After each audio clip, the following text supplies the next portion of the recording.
Now the Phillies are 4-3 since last week.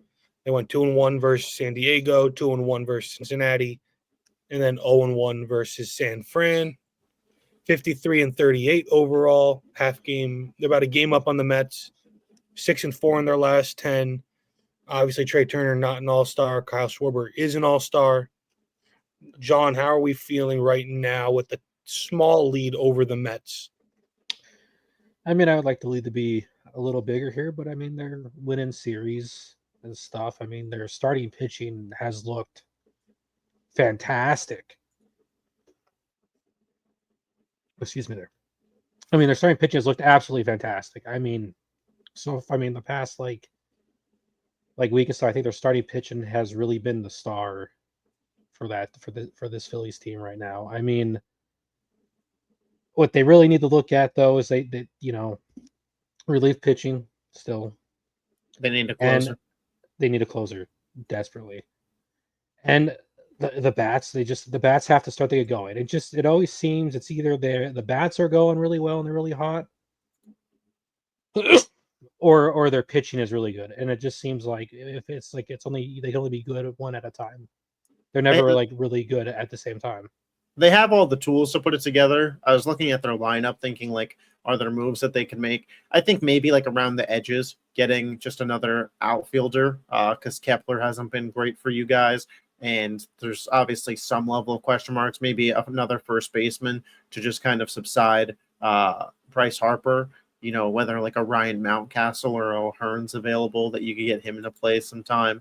The starting pitching, you don't even need to bring in anybody if we're being completely honest. Wheeler, Sanchez, Lazardo, Suarez as your four-man playoff rotation is great. Even if you had to go to Nola, I know he hasn't had a great year, but and obviously that's an understatement, but he's a guy that's had some success at the playoff level. And then when it comes to going into a playoff run, Matt Strom, Orion Kirkring, those are guys that I still believe in.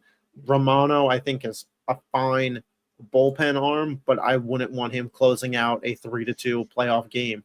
And that is the biggest area of need for the Phillies. I'd be calling up the Twins, trying to get Duran. I'd be calling up the Pirates, trying to get Bednar. I'd try and call up Seattle, try and get Munoz. I'd be calling frantically around the league for a closer because the pieces are there for Philadelphia.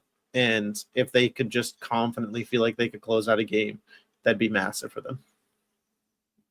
Do you think the Phillies will look to trade players off the actual major league roster at the deadline to get better? I can see them moving on from a couple of guys, honestly. Because do you think Alec Bohm is a realistic trade candidate? I think Alec Bohm, and honestly, hear me out with this, just because of the way I don't like the way they do this. Because I really feel like Stott should get everyday at bats, and I feel like if you're not going to give Stott everyday at bats, you got to move on. Because he's just sitting there wasting. You're wasting him. Like if you're just going to sit there and have him keep splitting time with Sosa. I don't think that I would trade any of those guys away, man. The second you do it, there's going to be an injury. You just know it. At least that's just how my brain is trained to think at this point in time. But I would rather move on from Bohm, let Stott develop and play Sosa at third because he's very capable at that spot. They even have Kemp there up now who can play third also. And I can also see them maybe moving like Marsh or Rojas around for somebody. Yeah. And then trading for just another like outfielder somewhere on the line because there's a plethora of outfielders available that you can get on a rental. Yeah, for sure.